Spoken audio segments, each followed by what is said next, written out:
Hi, my name's Daryl, and here's your Toyota news for December 17th.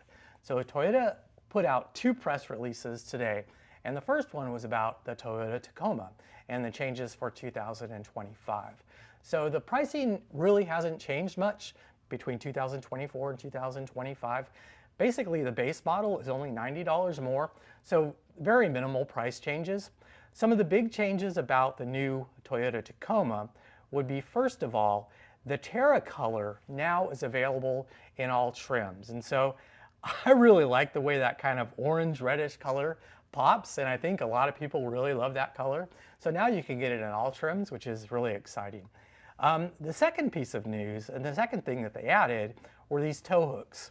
So these are recovery points in the front for both the Trail Hunter and the TRD Pro. Now, I believe they had tow hooks previously, but they weren't quite as easily accessible. I think you had to remove some panels to get access to them, but now they're just kind of there and ready to use. So yeah, that's pretty cool. The other thing that came out with the new Toyota Tacoma would be this new color. So they came out with this brand new color. It's called Mud Bath. And yeah, I don't know. It's probably not for everybody, but it kind of does match, could match the terrain. I live in Southern Nevada and Las Vegas, and so we've got a lot of desert terrain that kind of looks like that.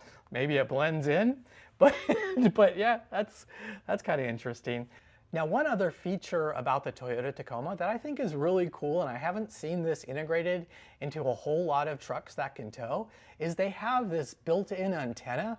I don't know if it's Bluetooth or what technology that it uses, but it comes with a camera that you can put onto the back of your trailer, and then it takes the signal, the video from the camera, and puts it directly on the digital rear view mirror.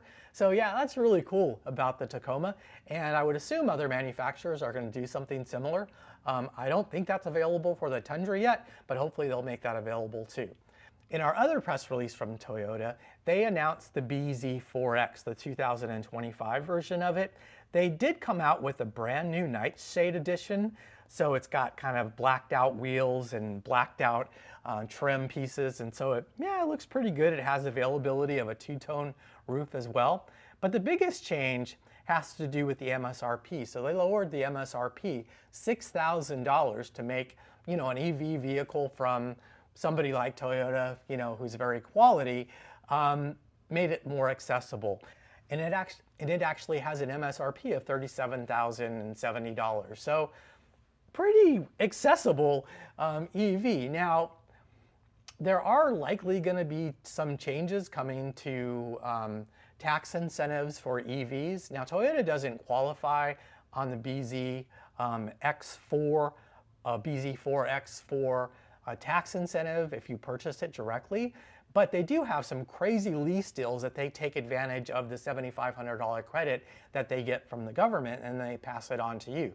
So they pass on that $7,500, and if you look at the lease deal on 2024s, it's $220 a month, and they actually give you that $7,500 as a capital cost reduction cost, and they add something else in there too, some other incentives, and they give you a total of $16,000 in capital cost reductions.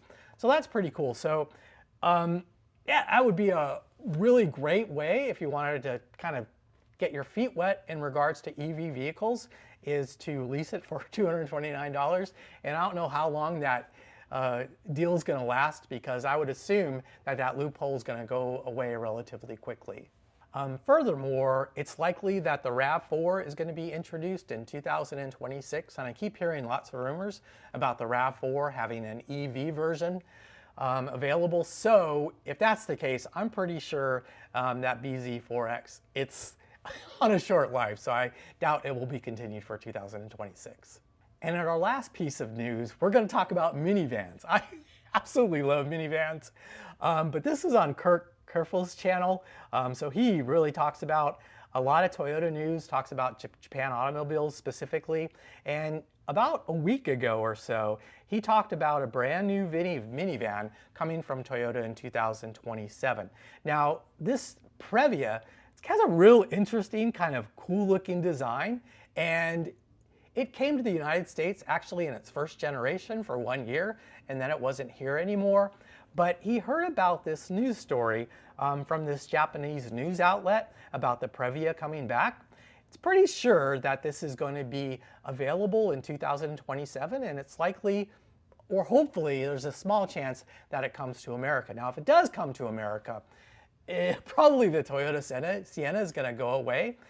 And the interesting thing about this particular vehicle is it's going to be a battery electric vehicle, but with a twist. So their plans are to use the new 1.5 liter non-aspirated engine as a generator and charge up the batteries for the motors that drive the wheels. So there's been a lot of announcements. You know, the Ram Charger is coming out with they call it a range extender. So you have the V6 Pentastar engine acting as a generator for the battery, so you can use it for an extended periods of time. Hyundai and Kia has announced something similar, that they're going to be doing this, and Toyota is also going to probably dip their feet into this as well, which would make sense since they, you know, have a number of plug-in hybrid vehicles. But this would be a little bit different than a plug-in hybrid vehicle because you can plug it in so you can charge up the battery, but the engine will also act as a generator, and as long as there's gas in the engine, you're going to have full electric power. Yeah, so it's really neat. Now, this will very likely only be made in Japan, and as I mentioned before, there's some changes coming to the EV landscape. You know, there's been a lot of tax incentives for purchasing EVs and a lot of incentives to get battery plants made here in the United States. And I think a lot of that stuff is probably coming to an end relatively quickly.